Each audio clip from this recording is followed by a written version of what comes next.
More than 1,000 Starbucks baristas at 65 stores around the U.S. plan to go on strike today. Hearing this from Starbucks, you'd think they're a coffee company. But they're not. Starbucks is a storytelling company that happens to serve caffeine. Every single detail inside that store, the smell of roasted beans, the warm amber lights, the indie music that sounds like your main character playlist, is engineered to make you forget you're standing in a billion-dollar marketing machine. That $7 latte isn't just coffee. It's therapy, identity, and self-care, sold in a paper cup. It's the illusion that buying a drink can make you feel balanced, aesthetic, maybe even successful. And that illusion? It's their real product. Step inside any Starbucks and you enter a perfectly choreographed psychological loop. The line moves just slow enough to build anticipation. The chalkboard menu looks handwritten to feel local and human, even though it was mass-printed by corporate design teams in Seattle. The barista calls your name, or pretends to, and hands you a cup with your order half misspelled. That mistake isn't random. When you post it online, Starbucks just got free advertising. This isn't a coffee shop. It's a controlled experiment in emotional spending, and the results speak for themselves. The average American spends more at Starbucks each year than they do on books, movies, and music combined. That's not caffeine addiction. That's marketing mastery. Strip away the playlist, the cozy lighting, the curated fall vibes, and you're left with something brutally simple. 60 cents worth of beans and milk sold for $7. The rest is margin, mood lighting, and manipulation. So before we even talk about what's inside your cup, the sugar, the chemicals, the loyalty app that turns caffeine into a casino, remember this: you're not buying coffee, you're buying a feeling. And feelings are Starbucks' most profitable product. Starbucks doesn't just brew coffee, they brew behavior. Everything from the price tag to the playlist is part of a carefully studied system designed to make you spend more, stay longer, and come back tomorrow. Let's start with the price. That $6.95 latte? It's not random. That's what psychologists call charm pricing. $6.95 feels smaller than $7, even though your wallet knows it's the same. It's a tiny brain hack, repeated billions of times a year, that keeps the register ringing while convincing you it's no big deal. Then there's the atmosphere, the colors, the lighting, even the smell of fresh coffee. It's all deliberate. Studies show the scent of roasted beans triggers comfort and trust. Starbucks literally pumps that aroma through their stores. The goal isn't to sell you coffee, it's to sell you comfort disguised as caffeine. The background music? Mid-tempo indie tracks with a cozy coffeehouse vibe. Not too happy, not too sad, just emotional enough to make your $7 drink feel poetic. It's psychological choreography. They're not playing music, they're setting a mood that opens your wallet. And then, of course, there's the name on the cup, the personal touch that makes it feel special. But look closer. It's not personalization, it's participation. Every misspelled name becomes a viral post. Every viral post becomes free marketing. Starbucks doesn't need to advertise. They've turned you into their marketing team. This is the genius of Starbucks. They've made buying coffee feel like belonging to a club. You're not just a customer, you're a character in their story. The coffee is the prop. The real product is the feeling of being seen, even if it's through a paper cup that says Jessica instead of Jessica. Here's the dirty little secret Starbucks doesn't want you to think about. Most of their coffee isn't coffee at all. It's dessert in disguise, a liquid milkshake with an espresso shot thrown in for plausible deniability. Take the Grande Vanilla Frappuccino. Sounds harmless, right? That one drink packs 68 grams of sugar. That's the same as 2 Snickers bars or 16 cubes of sugar stacked in your stomach. And yet, millions of people sip it daily thinking they're just getting their caffeine fix. Starbucks pulled off one of the most successful rebrands in modern history. They convinced the world that drinking a milkshake at 8 a.m. was self-care. That a venti cup of sugar and whipped cream somehow counts as breakfast. And it worked, because they never sold the drink, they sold the vibe. Every swirl of caramel, every limited edition flavor, every treat-yourself caption is a psychological trick. They frame indulgence as empowerment. But here's the science. Sugar spikes your dopamine, then drops it 3 hours later. That's why so many people feel exhausted by noon. You didn't run out of energy. Starbucks drained it. And here's the kicker. That cycle is intentional. The sugar high keeps you buzzing, the crash brings you back. They've engineered dependency disguised as coffee culture. A Starbucks habit doesn't wake you up, it keeps you chasing the next fix. Meanwhile, a medium roast drip coffee, the thing real coffee lovers actually drink, costs about 30 cents to make.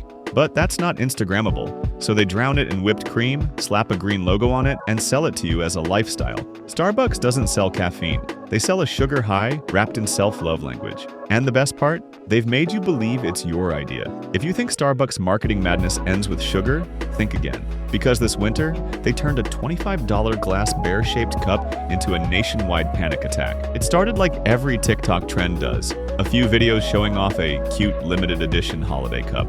Within hours, the internet lost its mind. People were waking up at 3 in the morning, camping outside in the freezing cold just to get one. Some even waited overnight in folding chairs like it was Black Friday for caffeine addicts. When stores opened, customers were staring through the windows at shelves that held, wait for it, 1 or 2 cups. That's it. Some employees bought them before the doors even unlocked. Whole lines of people were told, sorry, sold out, before sunrise. By noon, those cups were on Facebook Marketplace for hundreds of dollars. And here's the part Starbucks doesn't tell you. That shortage? It wasn't an accident, it was a business model. They wanted the chaos. They hyped the product on social media, commented on fan videos, and watched the frenzy explode, all while quietly limiting supply. It's called manufactured scarcity. Make less, pretend it's rare, watch the internet market your product for free. Starbucks even released a statement after the meltdown saying, demand exceeded our expectations. Sure it did. They knew exactly how many cups they sent. 1 per store in some cities. That's not underestimating demand. That's weaponizing FOMO. And here's the punchline. The same exact bear cup sells on Amazon for $10. The only difference? It doesn't have the green mermaid logo. Starbucks doesn't sell coffee. They sell hype. They don't need you to drink it. They need you to chase it. Every limited edition drop is another dopamine experiment, disguised as a cute collectible. Let's talk about that iconic white cup, the one you've Instagrammed 100 times. It looks clean, minimal, eco-friendly. You might even feel a little smug holding it, like you're part of some sustainable coffee movement. Spoiler, you're not. That cup is a plastic-lined landfill ornament. Every year, Starbucks pumps out more than 4 billion of those cups. Stack them end to end and you could wrap the planet 11 times. They look recyclable, but less than 1% ever actually are. Why? Because the inside is coated with a thin layer of polyethylene, plastic that keeps your latte from leaking, but makes the cup nearly impossible to process. Recycling centers reject them by the truckload, and Starbucks knows this. They've known for decades. Their solution? A 10-cent bring-your-own-cup discount. 10 cents on a $7 drink. That's not sustainability. That's corporate lint disguised as activism. It's meant to make you feel like you're saving the planet, while the planet drowns in their branding. Meanwhile, they keep posting glossy ads about reducing waste by 30% by 2030. Sounds great, until you read the fine print. Cup production is actually increasing by around 5% every single year. That's not progress. That's PR with a green filter. Even the reusable cups they sell and those plastic tumblers lined up at checkout are part of the same scam. Manufactured overseas, wrapped in plastic, shipped across oceans, and marketed as sustainable. You're not saving the planet buying one. You're buying the illusion of redemption. Starbucks has mastered the art of turning guilt into profit. They make you feel good about throwing things away, as long as those things have their logo on it. The truth? Starbucks doesn't want you to bring your own cup. They want you to buy another one. Now let's pull back the curtain and talk about the people actually making those caramel-drizzled dopamine hits. Because behind every grande vanilla whatever is a worker juggling burnout, low pay, and chaos that corporate marketing will never show you. The average Starbucks barista makes around $13 an hour. That's roughly $27,000 a year, if they're lucky enough to get full-time hours, which most don't. Meanwhile, a single store can pull in over $700,000 in profit. The company made more than $3.3 billion last year. But the people fueling that profit, they can barely afford the same drinks they serve. To qualify for benefits, employees need to work 20 hours a week. So what do some stores do? They schedule people for 19.5 hours. That's not bad luck. That's an algorithm playing gatekeeper. Add in unpredictable shift changes, screaming customers, and the constant pressure of mobile orders, and you've got a burnout factory dressed up as a coffee shop.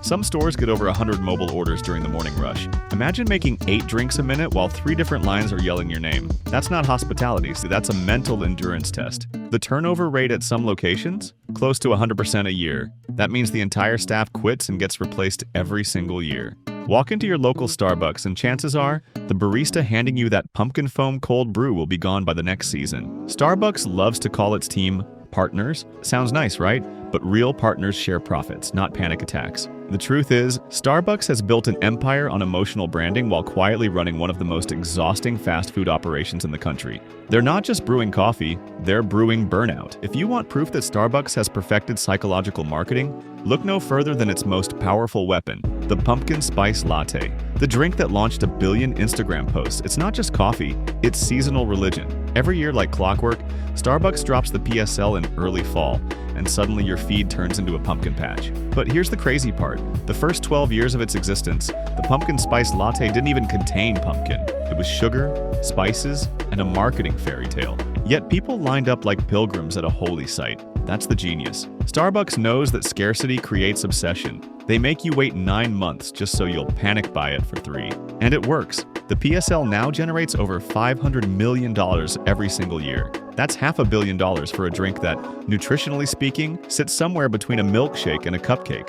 But they don't stop at pumpkin. Every season has a limited drop. Sugar cookie, chestnut praline, iced matcha this, cold foam that. It's not variety, it's strategy. The menu changes constantly so your brain never gets bored. They're not selling flavor, they're selling urgency. It's the same logic that drives sneaker drops and TikTok trends. Scarcity equals status. Starbucks has turned caffeine into culture and culture into commerce. The limited time menu, the seasonal cups, the only here for a short while phrasing, it's all engineered to make you think every drink is a collectible. They call it a menu rotation. What it really is manufactured scarcity on a global scale. The more temporary it feels, the more permanent the addiction becomes. So yeah, you're not sipping nostalgia, you're sipping a marketing cycle designed to reset your craving every season. So let's be honest, Starbucks isn't selling you coffee, they're selling you a story. One that smells like comfort, tastes like sugar, and costs you your attention span. One $7 sip at a time. Every inch of that experience, from the curated playlist to the misspelled names, the limited drops, to the eco-friendly lies, is a perfectly engineered illusion. The company figured out how to make consumer manipulation feel cozy. They turned overconsumption into a lifestyle and wrapped it in warm lighting and seasonal foam. You're not addicted to caffeine. You're addicted to validation, to that little hit of serotonin you get when the barista calls your name, when your cup matches your outfit, when your phone lights up with a new seasonal drop. Starbucks doesn't just know this, they designed it. Think about it. They've built an empire where a paper cup lined with plastic feels like a personality trait, where customers defend billion-dollar corporations online because it's their morning routine. It's not a coffee shop, it's a loyalty lab.